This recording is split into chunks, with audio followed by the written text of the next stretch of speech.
Alright. So, right now, I'm editing. Okay, so this video I'm making is processing. It's the previous Fright Nights, which you probably already seen by the time this video comes out. If you haven't, that's fine, because you really don't have to go into alphabetical order or anything. It's fine. But, so far, I've only watched 3 movies for Fright Nights. And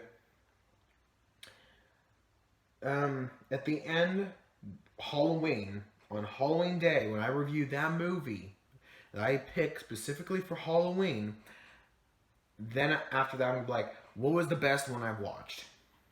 That is the whole idea. That's the plan for this.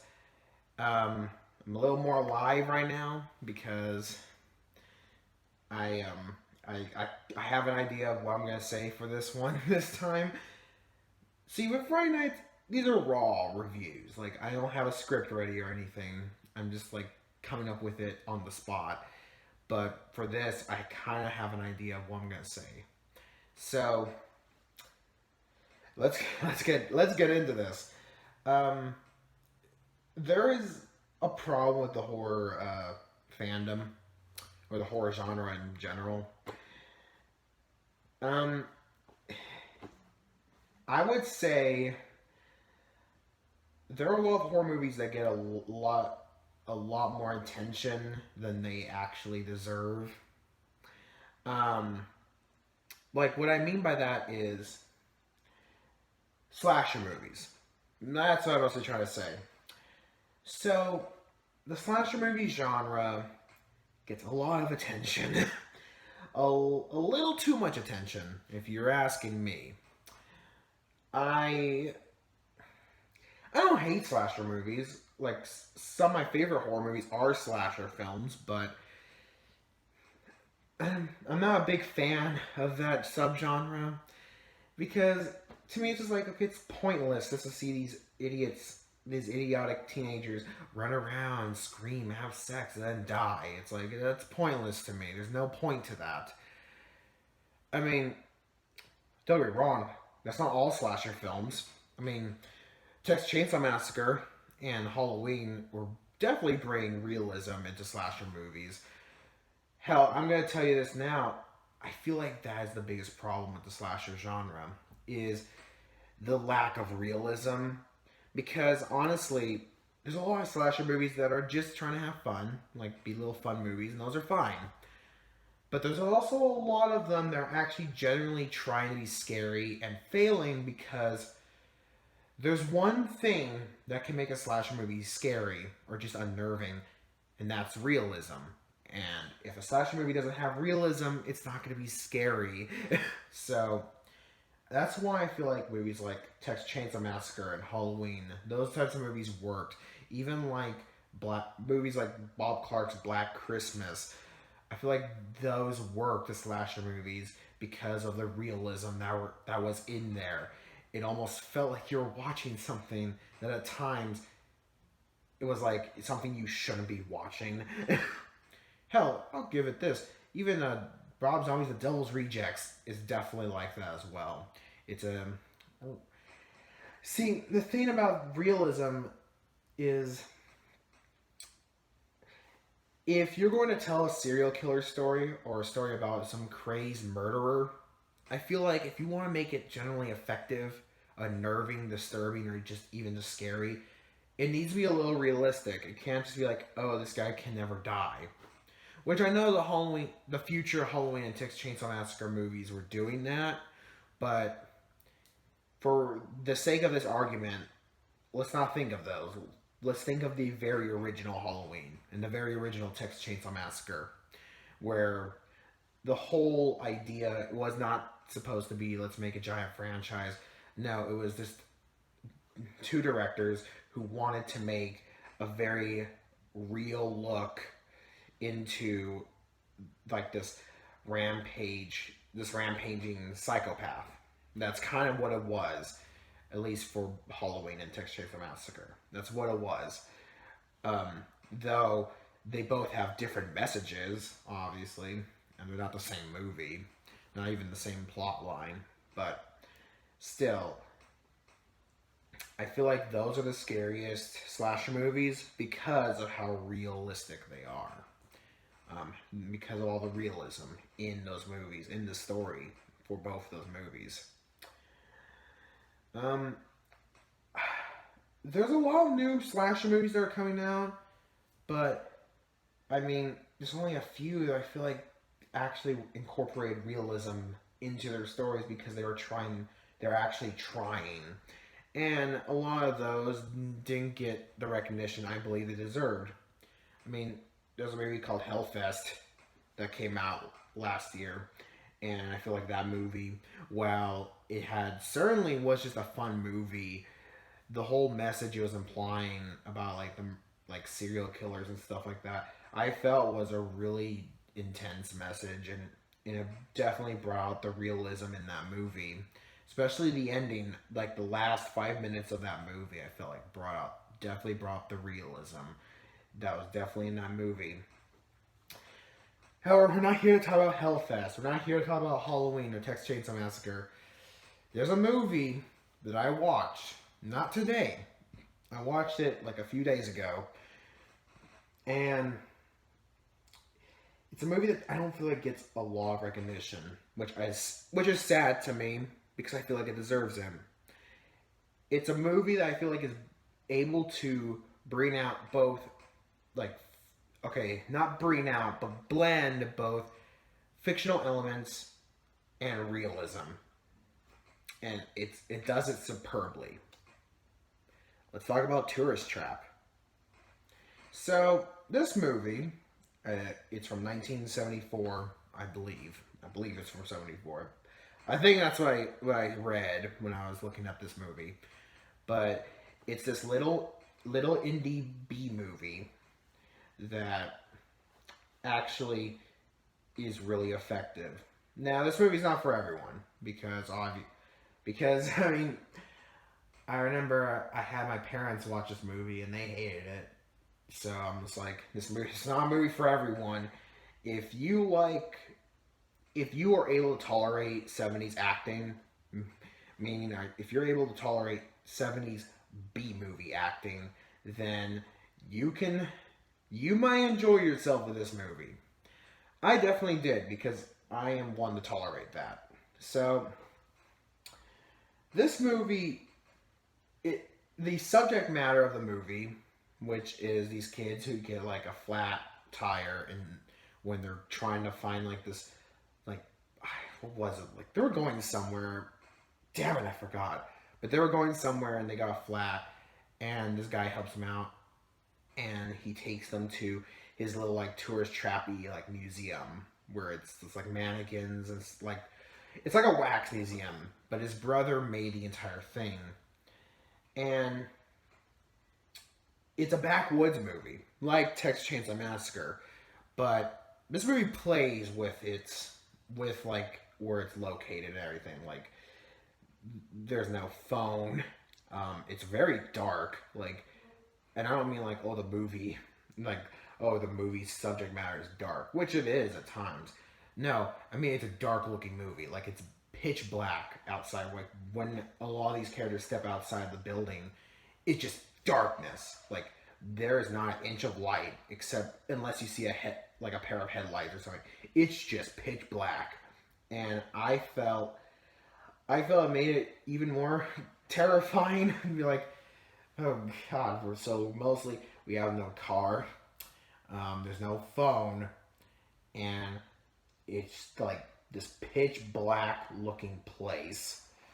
It just felt like that made it even more terrifying. And then you realize who the murderer is, and so the killer is this guy who, okay, it's a spoiler, I guess, but this movie's been out for like decades.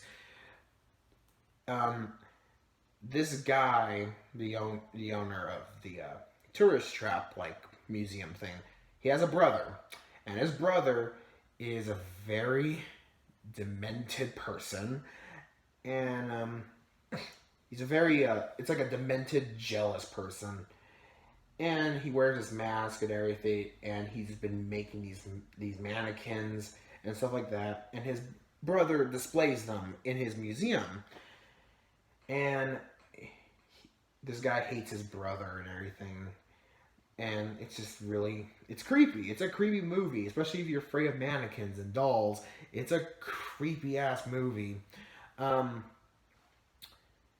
I like though, what I like is the cinematography. Okay, so the first I want to say the first half hour of this movie, it's filmed like with this dreamy '70s hippie looking like color set. It looks like a dream kind of from the '70s. It looks like a '70s dream. But then when they arrive at that tourist trap place, that just goes away. It turns in the camera like angles and everything. It turns into like this grainy, very sleazy looking movie, and I really like that. It was really really cool seeing really this director just be like, okay, so for the first half of this movie, we're gonna make it look really like dreamlike and everything. Now we're just gonna make these kids go into reality, and the reality of this situation is that, I mean, they're taken to this tourist trap where the owner's very evil brother kills people and turns them into mannequins. It is kind of like House of Wax, but this movie I liked. I liked this movie a lot, and I feel like, yeah, it's like House of Wax, but it's very different because House of Wax is a good looking movie. House of Wax is a good movie. Like, I like House of Wax, but this movie is a much more weirder Texas Chainsaw esque slasher movie than House of Wax. House of Wax is a slasher movie that's like, it's its own thing. It's its own story and everything like that. This movie was pretty cool. Um, I felt the acting was fine, and I actually really liked the writing. Um, and I like the decisions these characters make. I feel like in this situation are some of the most realistic decisions a character will make. Which means, yeah, they're dumb decisions, but I'm sorry, but no one's gonna make a good decision in a situation where they're held captive by a murderer who could easily just kill one of them right there and then. Especially like, okay, so there's a scene where one of the kids is trying to fight the demented brother, and the guy just picks him up by the throat and lifts him up just with one hand. So knowing how strong this guy is, it's like, what's the likelihood that you can take him down and leave? And then there's like a twist to the whole thing. Spoiler alert, but the twist is the brother is also in on it, and he's helping they're helping each other.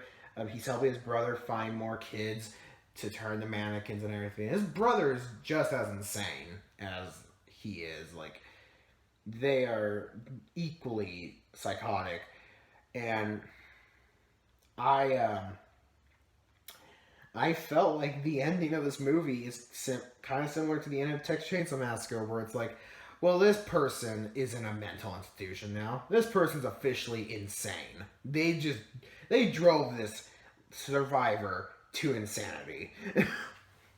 And this movie, though, like I said, I